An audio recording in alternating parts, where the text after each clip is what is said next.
यवतमाल जिले में अंजती गांव में जाति व्यवस्था से पारधी समाज पर हो रहे अन्याय को लेकर गुरुदेव सेवा संघ के अध्यक्ष मनोज गेडाम ने कलेक्टर से अनुरोध किया है कि प्रगतिशील महाराष्ट्र में चल रही रूढ़वादिता को रोक लगाई जाए।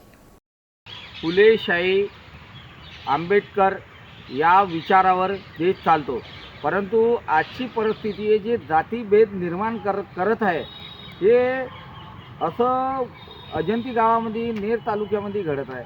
आमच्या अजंती गावातील पारधी समाज 56 कुटुंब अनेक सुविधापासून वंचित आहे, परंतु त्यांना गलिच्छ समजल्या जाते आणि त्यांना गावबंदीपासून केल्या जाते।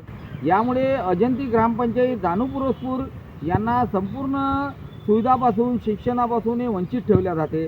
कुठे ना कुठे शासनाने याच्यावर लक्ष देण्याची गरज आहे। शासनाला आम्ही वारंवार पाठपुरावा करतो आमच्या गुरुदेव युवा संघाकडून, परंतु शासनही मूक बनून राहत असन एक हे दुःखद गोष्ट आहे। आणि यामध्ये प्रशासन मग काही करू शकत नसन, मग आम्हाला विचारधारांनी या आंदोलनाला करावं लागेल आणि पारधी समाजाला न्याय देणार पण